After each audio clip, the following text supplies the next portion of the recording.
नमस्कार, news India पर देवभूमि देख रहे हैं आप। मैं हूं आपके साथ पूजा मोहन पांडे। बुलेटिन की शुरुआत करते हुए बड़ी और अहम जानकारी आपको दे दें। यूसीसी को लेकर धामी सरकार की कवायद तेज।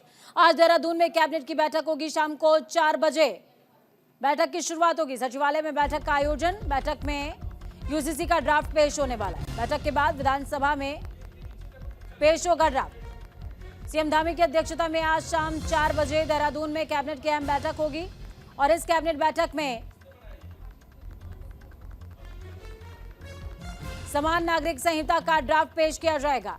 इसके अलावा कैबिनेट में आबकारी नीति, वन पंचायत नियमावली समेत कुछ विभागों की सेवा नियमावली पर भी चर्चा होने वाली है।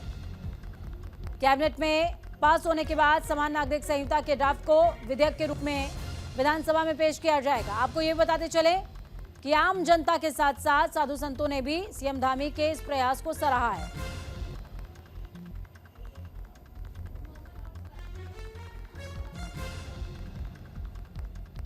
तो चलिए अब आपको सुनवाते हैं यूसीसी को लेकर सीएम धामी ने आखिरकार अब तक क्या क्या कुछ कहा है।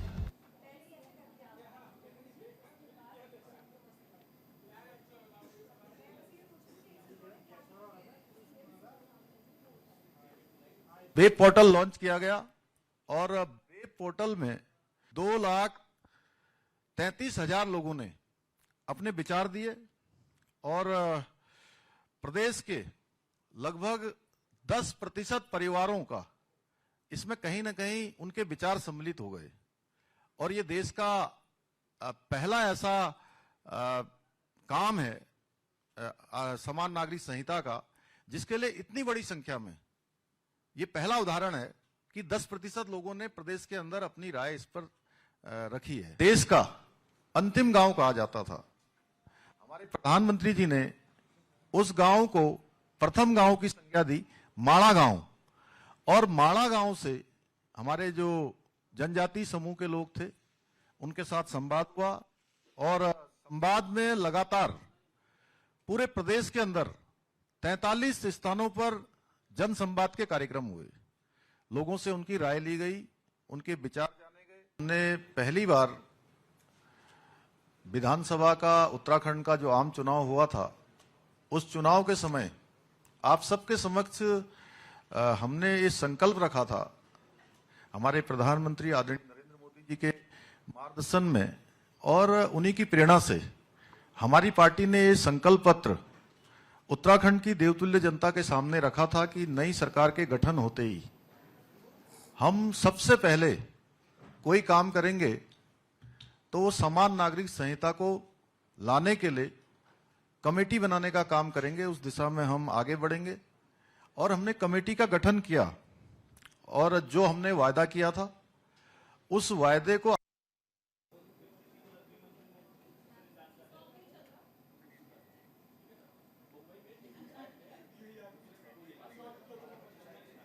तो जैसे ही यूसीसी का आह्वान हुआ है वैसे ही साधु संतों में उत्साह भी देखने को मिल रहा है। उन्होंने सीएम धामी के इस निर्णय का खुले हृदय से स्वागत किया है। क्या कुछ कह रहे हैं, सुनिए। यूसीसी का ड्राफ्ट जो सरकार ने पेश किया उसके लिए धामी सरकार को बहुत बहुत बधाई है। साधुओं का खूब खूब उनको आशीर्वाद है क्योंकि वो यूसीसी जो विधेयक लाया जा रहा है उसकी जो कमेटी बनी थी, यहाँ आकर के भी हरिद्वार में हम कुछ विशिष्ट संतों से परामर्श हुआ था। शत्रुघ्न सिंह जी जो पहले कैबिनेट सेक्रेटरी थे उसको सदस्य है और एक महिला जो जज थी। तो ये एक अच्छा प्रयास है। समरसता समाज में आनी चाहिए। किसी एक विशेष वर्ग को विशेषाधिकार संविधान के तहत नहीं होना चाहिए। सभी नागरिकों को समान एक व्यवहार होना चाहिए। तो उसका प्रयास उत्तराखंड जैसे एक छोटे राज्य ने किया जो देश के लिए एक नजीर बनेगा।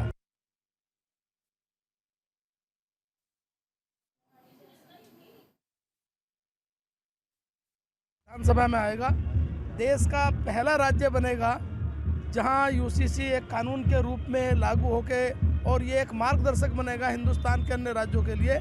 इसके लिए मैं पूरी सरकार और पुष्कर सिंह धामी जी को हृदय से बधाई और शुभकामनाएं देता हूं।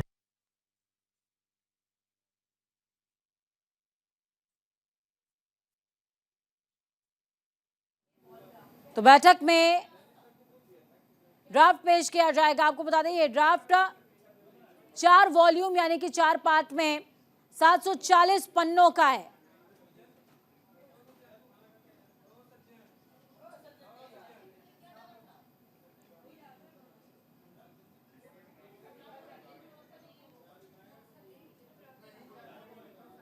तो कैबिनेट की बैठक का सभी को है इंतजार, क्योंकि बैठक में ड्राफ्ट पेश होने वाला है और यहां पर अगर ड्राफ्ट को मंजूरी मिल जाती है तो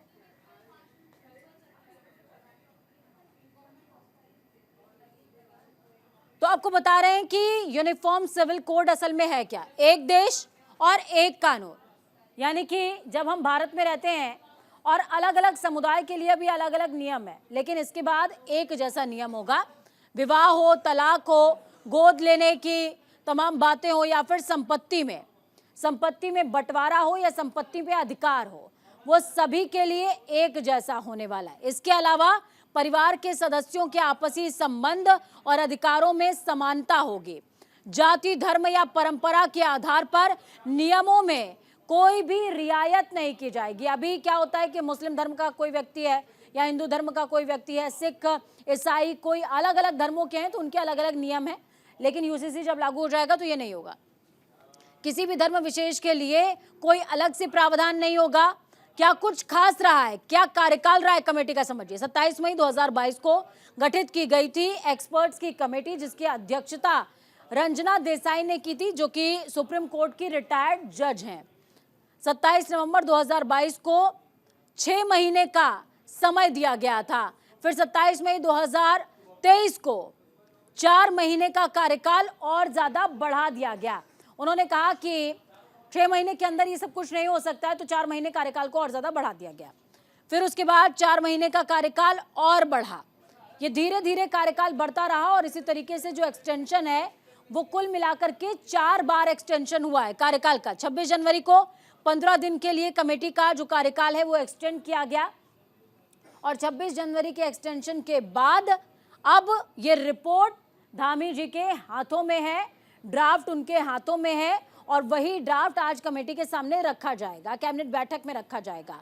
शादी हो, तलाक हो, संपत्ति हो, गोद लेने जैसे तमाम मामले, इनमें एक समानता देखने को मिलेगी यूसीसी लागू होने के बाद। हर धर्म में शादी तलाक के लिए एक कानून है, लेकिन जब यूसीसी लागू हो जाएगा तो ये तमाम कानून रद्द हो जाएंगे और एक जैसे अधिकार हर धर्म के लिए होने वाले हैं। बिना तलाक के एक से ज्यादा शादी नहीं कर पाएंगे। लागू हो जाएगा यूसीसी तो क्या होने वाला है, शरीयत के मुताबिक जायदाद का बंटवारा नहीं होगा। यूसीसी और देश का जो कानून है उसके अकॉर्डिंग ही संपत्ति का बंटवारा होगा, किसी धर्म विशेष के कानून के अकॉर्डिंग नहीं होगा। धार्मिक मान्यताओं पर कोई फर्क नहीं पड़ेगा। क्या चेंज नहीं होगा वो भी समझ लीजिए। यूसीसी लागू होने से धार्मिक रीति रिवाज पर कोई असर नहीं पड़ेगा। जिसके जो रीति रिवाज हैं, कहीं पर शादी परंपराएं अलग अलग होती हैं तो वो परंपरा वैसी रहेगी, लेकिन शादी का रजिस्ट्रेशन कराना होगा। उसके अलावा पंडित या मौलवी शादी करवा पाएंगे। अगर आपको ये लग रहा है कि भाई यूसीसी लागू हो जाएगा उसके बाद पंडित नहीं, कोई मौलाना पढ़ाने लगेगा शादी, या फिर मुस्लिम्स में शादी जो है पंडित कराने लगेगा, तो ऐसा नहीं है, बल्कि एक नियम होगा और नियम में जो शादी का आपका अपना रीति रिवाज है उसको फॉलो किया जाएगा। शादी, तलाक, संपत्ति, गोद लेने के तमाम अधिकार जो हैं वो एक जैसे हो जाएंगे। चुनावी पैतरा इसको बताया जा रहा है। बीजेपी के घोषणा पत्र में चूंकि यूसीसी को जगह मिली थी तो इस वजह से विपक्ष कह रहा है कि ये चुनावी पैतरा है। बीजेपी का बड़ा चुनावी वादा यूसीसी रहा है और यूसीसी अगर पूरा हो जाएगा तो वो अपना एक चुनावी वादा पूरा कर देंगे, इसलिए इसको चुनावी पैतरा बताया जा रहा है। यूसीसी के समर्थन में ज्यादातर मतदाता हैं, इस वजह से यूसीसी को चुनावी पैतरा बताया जा रहा है और यही कहा जा रहा है कि इसीलिए धामी सरकार बहुत जल्दी कर रही है। असम, पश्चिम बंगाल, केरल जैसे राज्यों में इसका सीधा असर पड़ेगा। अगर यूसीसी उत्तराखंड के अंदर लागू होता है तो इन तमाम राज्यों पर भी सीधा इम्पैक्ट पड़ेगा। इसके अलावा यूसीसी से मुस्लिम महिलाओं में तलाक का डर खत्म हो जाएगा। अभी क्या होता है, तीन तलाक, जैसे कि जिसको तलाक़े बिदअत कहा जाता है, तलाक़े बिदअत के जरिए महिलाओं की जो जिंदगी है वो नर्क हो जाती है। लेकिन यूसीसी लागू होने के बाद महिला हो या पुरुष सभी के लिए समान अधिकार होगा, शादी का भी और तलाक का भी।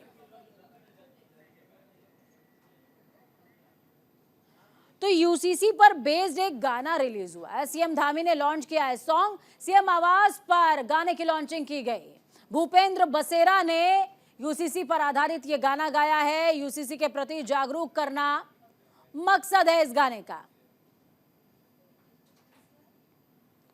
देखिए, सरकार जब भी अभी अपनी कोई महत्वाकांक्षी योजना लॉन्च करती है या कोई एजेंडा ग्राउंड पर एस्टैब्लिश करना चाहती है, तो जन जागरूकता एक ऐसा जरिया है जिसके जरिए लोगों तक अपनी बात सरकार पहुंचाना चाहती है।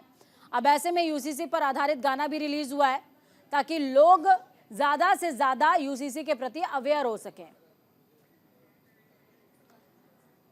अब आप वो गाना सुनिए जो भूपेंद्र बसेरा ने गाया है और लॉन्चिंग हुई है सीएम आवास पर।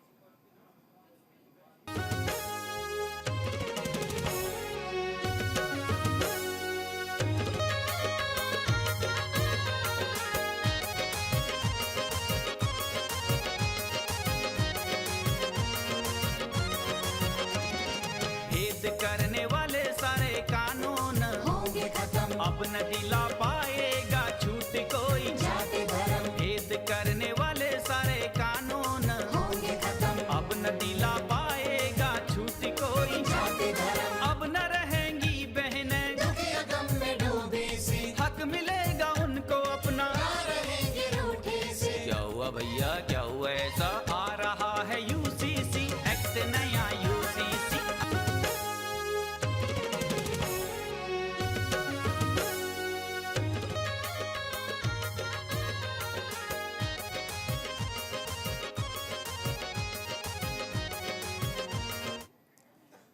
तो पौड़ी दौरे पर हैं सीएम पुष्कर सिंह धामी। सीएम ने पौड़ी को करोड़ों की सौगात दी है, विकास योजनाओं का किया है शिलान्यास। आपको बता दें कि कंडोलिया मंदिर में पूजा अर्चना की है।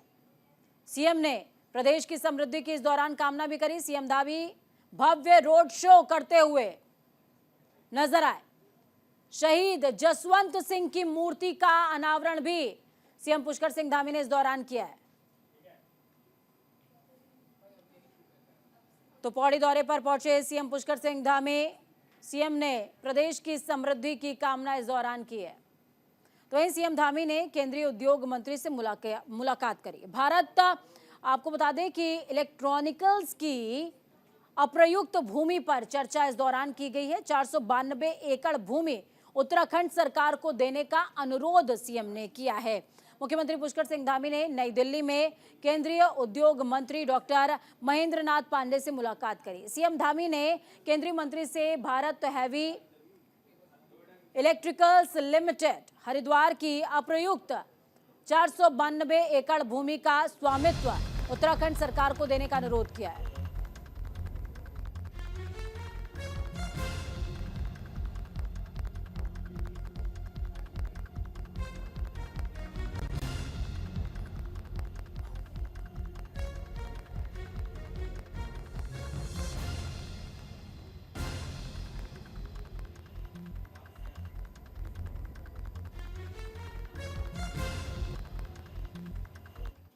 उत्तराखंड में यूसीसी की ड्राफ्ट रिपोर्ट पर कांग्रेस नेता हरीश रावत का बयान सामने आया।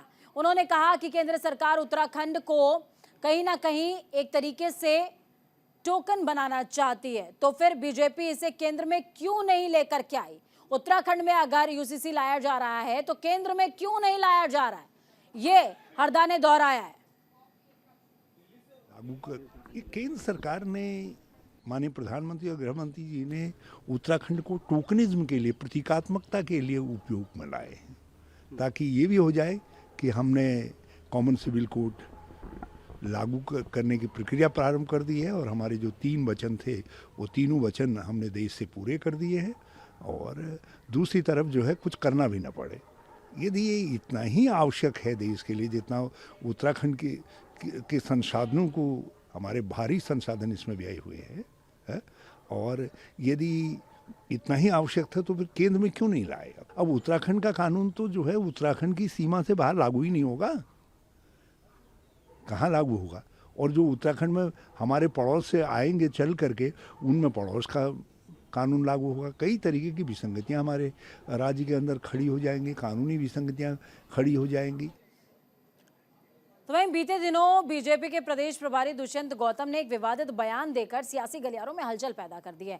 उन्होंने INDIA गठबंधन पर अभद्र टिप्पणी करते हुए अमर्यादित बयान दिया।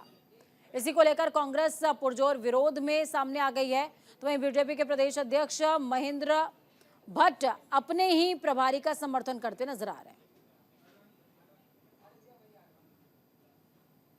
पहली बात तो भाई साहब का जो बयान था कल का, वो एक उदाहरण के रूप में था और कांग्रेस के या एनडीए के लोगों ने के लिए एक उदाहरण पेश उन्होंने किया था कि आपस में तो लड़ते रहते हैं और जब कोई इनको पकड़ने आता है तो फिर उसके खिलाफ हो जाते हैं। एक पक्ष था जिस पक्ष को दूसरे रूप में लेने की आवश्यकता नहीं, बस चोर की दाढ़ी में तिनका। वो कहते हुए हम ऐसा नहीं करते हैं, ना हम आपस में लड़ते हैं, सीधी बात बोलनी चाहिए। हम उस श्रेणी के लोग नहीं जिसका चर्चा दुष्यंत जी ने की है। आप खुद ही मान रहे हैं तो मैं इसमें क्या उत्तर दूं? देखिए, पूरी बीजेपी इस समय अहंकार और दम में है। ऐसा लगता है कि हिटलर का रक्त बीज पूरे भारत में फैल गया है। इनके अध्यक्ष बयान देते हैं भू कानून और मूल निवास वालों को कि साहब ये माओवादी हैं। गौतम साहब कहते हैं कि इंडिया गठबंधन के साथी कुत्ते हैं, क्योंकि कुत्ता वफादार होता है। इसलिए बीजेपी वाले, RSS वाले कुत्ते को समझ भी नहीं पाएंगे कुत्ता है क्या, क्योंकि भारत माता के संग इन्होंने गद्दारी की। भारत माता के सपूत जो स्वतंत्रता संग्राम सेनानी थे, उनको इनके लोगों की गवाही में जेलें हुई। अगर आप चाहेंगे तो मैं उनका नाम भी ले सकता हूं जिनकी गवाही पे जेलें हुई। वैसे बीजेपी वफादारी और कुत्ते को नहीं समझ पाएंगे, क्योंकि खुद गद्दार हैं।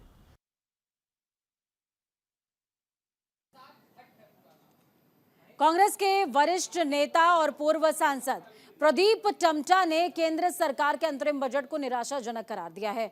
अल्मोड़ा में पूर्व सांसद प्रदीप टमटा ने पत्रकारों से बातचीत के दौरान कहा कि युवा, नारी शक्ति और किसानों के लिए बजट में कोई आशाजनक बातें नहीं है। उन्होंने कहा कि उत्तराखंड के परिप्रेक्ष्य में भी बजट ने लोगों की अपेक्षाओं के साथ खिलवाड़ किया है। सांसद प्रदीप टमटा ने कहा है कि सरकार ने अपने इस कार्यकाल के अंतरिम बजट में जनता के लिए कोई खास घोषणा की ही नहीं है।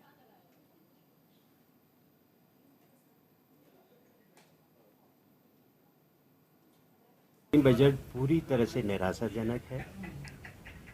युवाओं की रोजगार के संदर्भ में हो, आज देश 20 से 24 वर्ष के जो नौजवान हैं, जो सबसे ज़्यादा रोजगार को जो है, उनकी बेरोजगारी दर 45-40% से ऊपर चली गई है।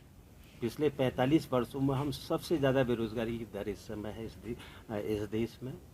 महिलाओं के संदर्भ में बात महिलाओं की करते हैं। महिलाओं का उत्पीड़न बढ़ गया। केंद्र सरकार की रिपोर्ट ही है, महिला उत्पीड़न अत्याचार की घटनाएं बढ़ी हैं। अंदर में बजट कुछ नहीं कह रहा है। उत्तराखंड हाईकोर्ट की मुख्य न्यायाधीश बनी रितु बाहरी प्रदेश की पहली महिला मुख्य न्यायाधीश बनी है। हरियाणा हाईकोर्ट की न्यायाधीश रह चुकी हैं रितु बाहरी। राष्ट्रपति द्रौपदी मुर्मू ने नियुक्ति की है। पंजाब और हरियाणा न्यायालय के वरिष्ठ न्यायाधीश रितु बाहरी को उत्तराखंड उच्च न्यायालय का मुख्य न्यायाधीश नियुक्त किया गया है। तो वहीं दूसरी तरफ आपको बता दें कि हरिद्वार में चाइनीज मांझे की बिक्री पर रोक लगाने की मांग पिछले कई वर्षों से की जा रही है। तो वहीं कैबिनेट मंत्री गणेश जोशी के प्रतिनिधि अभिषेक गौड़ के नेतृत्व में युवाओं और स्थानीय निवासियों ने मिलकर सिटी मजिस्ट्रेट को ज्ञापन सौंपा है। चाइनीज मांझे को लेकर हरिद्वार में प्रशासनिक अधिकारियों को कई बार ज्ञापन सौंपे जा चुके हैं। मांझे के विरोध में प्रदर्शन किया, ज्ञापन दिए, अनेकों बार अधिकारियों से मिले, पर इसमें इसकी जो बिक्री पर कभी रोक नहीं लगी है। ये धड़ल्ले से बाज़ार में बिक रहा है और ये इस तरीके का औजार है जैसे पिस्टल, चाकू और इस तरीके के धारदार हथियार के इसमें ये माना गया है। और सरकार ने, NGT ने इस पर बैन लगाया है, फिर भी ये बाज़ारों में बिक रहा है। तो हमने एक ज्ञापन देके सिटी मजिस्ट्रेट को ये मांग की है कि इसको पूर्णतः बैन किया जाए। जैसे ये मुझे आज विभिन्न लोगों ने आके चाइनीज़ मांझे के संबंध में ज्ञापन दिया है और अपने ज्ञापन में बताया गया है कि यहाँ पे जो है वो चाइनीज़ मांझा जो है वो कतिपय व्यक्तियों के द्वारा विक्रय किया जा रहा है और चाइनीज़ मांझे के कारण कई दुर्घटनाएं हुई हैं और इस तरह से एक पोल्यूशन का भी ये हज़ार्ड है। तो इस संबंध में मेरे द्वारा पुलिस अधिकारियों से और जो पोल्यूशन कंट्रोल बोर्ड से है इनको शीघ्र ही इनसे वार्ता करके और एक इसका समाधान निकालने का पूरा प्रयास किया जाएगा। देहरादून से पिथौरागढ़ के लिए नियमित हवाई सेवा शुरू की गई। कल जॉलीग्रांट हवाई अड्डे से फ्लाइंग बिग कंपनी का 19 सीटर विमान 10 यात्रियों को लेकर पिथौरागढ़ पहुंचा। विमान से पहली बार पिथौरागढ़ पहुंचने पर यात्रियों में काफी उत्साह देखने को मिला। यात्रियों का कहना है कि 15 घंटे का सफर 1 घंटे में पूरा हो रहा है। साथ ही यात्रियों ने सरकार का आभार भी जताया। कल सुबह करीबन 10:30 बजे 10 यात्रियों को लेकर फ्लाइंग बिग कंपनी का विमान नैनी सैनी हवाई अड्डे पहुंचा था। देवभूमि में बर्फबारी जारी है। आज कल बर्फबारी की संभावना जताई जा रही है। मौसम विभाग ने इस बात की जानकारी साझा करी है। कई इलाकों में हिमपात जारी, कई जिलों में ओलावृष्टि का भी अनुमान है। देवभूमि उत्तराखंड में बर्फबारी जारी है। ऊंचे पहाड़ी इलाकों में लगातार हो रही है बर्फबारी, जहां एक तरफ सैलानियों के लिए आकर्षण का केंद्र बना हुआ है, तो वहीं स्थानीय लोगों को परेशानियों का सामना करना पड़ रहा है। मौसम विभाग ने नैनीताल, चंपावत, उधम सिंह नगर में ओलावृष्टि और बारिश की संभावना जताई है, तो वहीं टिहरी गढ़वाल सहित कई अन्य जगहों पर हिमपात भी जारी है।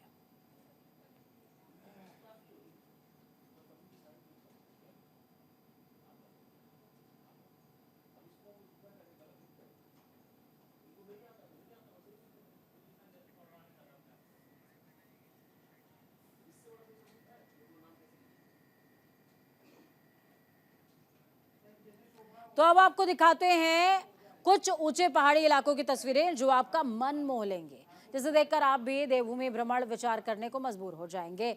तस्वीरें देखिए, इसमें पहली तस्वीर जो है वो चमोली की है और इधर की तरफ मेरे आप जो तस्वीर देख पाएंगे पिथौरागढ़ की, धनौल्टी की तस्वीरें हैं, बद्रीनाथ धाम की तस्वीरें हैं और इसी तरीके से अलग अलग जगहों की तस्वीरें आपको दिखा रहे हैं। पौड़ी गढ़वाल की तस्वीरें, अलग अलग जगह की तस्वीर अलग अलग तरह का आकर्षण लिए हुए और साफ तौर पर बता रही है कि देवभूमि इस समय सफेद चादर से ढकी हुई और अपनी तरफ तमाम सैलानियों को आमंत्रित कर रही है।